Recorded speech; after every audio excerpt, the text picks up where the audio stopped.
Hello, how is everybody? I decided to just jump on Facebook Live and read a couple of poems. When I wrote Good Night, Dear Little Ducks. It came after the first one I wrote, which was Dear Little Ducks.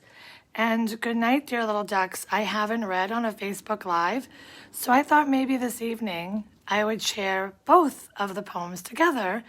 One of the things I love about the poems and stories are that I feel like they're for children and then for the child in all of us. Anyhow, I also just wanted to check in and see how everybody's doing and how everybody's sleeping. Ladybug is sound asleep next to me. She's not snoring this evening, but she normally does, and I love her snores. And so I loved that today was a sunny, beautiful day. I hope you all enjoyed the day. And I'm very excited that Friday is May 1st. So one of the things that comforts me in getting through this sequestering, where it's just myself and Ladybug, is every day that I check off the calendar that another day has gone to bed. Not that I'm trying to wish our days away, but when I can check off that another day has gone to bed, I think it's another day closer to getting into a routine of semi-normal and closer to a routine of just safely being able to get back to a little bit of the life that we knew. And every day that we tuck another day into bed is another day closer to being able to be with our friends again and our family and hug people. And I'm looking forward to that day. But until then, I've been writing and painting and working, of course. And so I thought it would be nice to just relax and unwind to two little quiet duck stories. I don't know about where your peaceful places are or the imagery that you like to think of when you want to go to a place of calm and peace, but for me, it's always been the water. And after watching these little ducks for so long and walking the beaches of Manchester by the Sea and Beverly Farms, the first week into our sequestering, a little poem came to me called Dear Little Ducks. And I think it's my little love letter to little ducks. So here we go.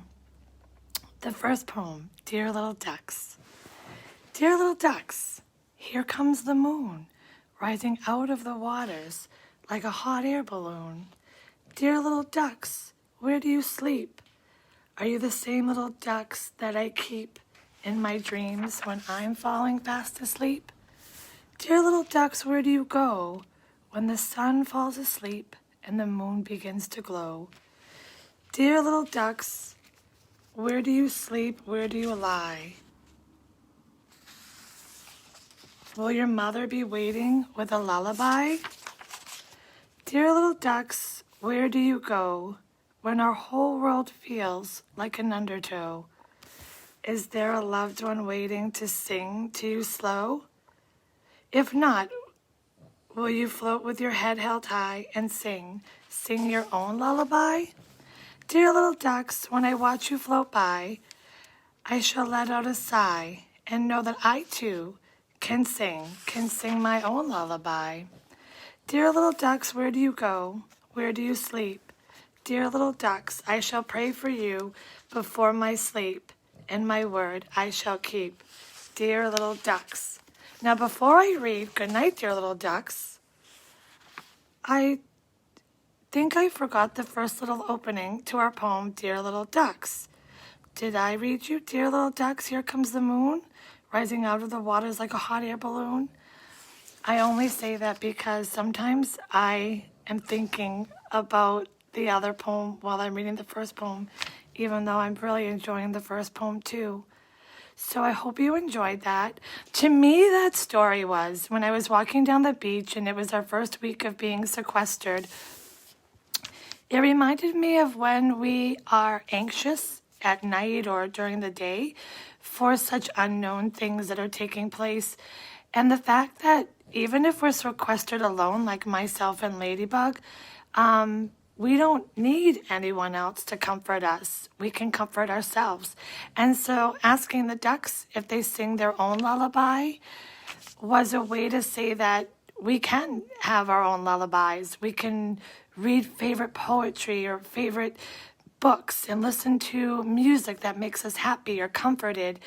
We can have a self little conversation to pep ourselves up and reassure ourselves, or put on that funny go-to movie, and we can get ourselves through things. And so when I was watching those ducks on the water, I was really wondering, where do they go when they sail off into the night? And where do they sleep? And how are they comforted? And that's how that poem came to be. And then a week later, when our world started to close up just because we needed to be safe, and I drove by that beautiful beach that I walked that inspired Dear Little Ducks, Good Night, Dear Little Ducks was born when I realized I wouldn't be able to see them for quite some time.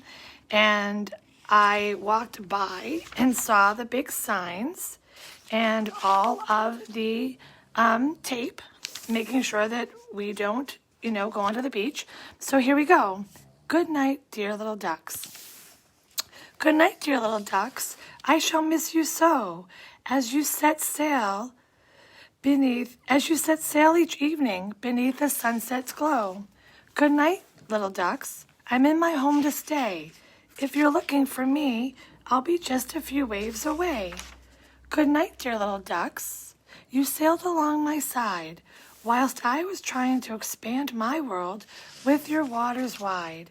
Good night, dear little ducks, and the waters that you keep. We'll be back together soon. That's a promise I shall keep. Good night, dear little ducks. So thank you for joining me. That was my little good night, dear little ducks, until we're together again. And I hope that each of you are finding ways to take comfort and to keep busy and to still find joy and peace every day, and to be able to get out and have those places, whether it's the water, a field, just taking a walk, or sitting inside listening to music that you love. I hope you can find that. And until then, as we like to say, rest up, get a good night's sleep. Tomorrow's a big day. Thank you for joining me, and I hope these poems brought you the joy and the comfort that they've brought me. Sweet dreams.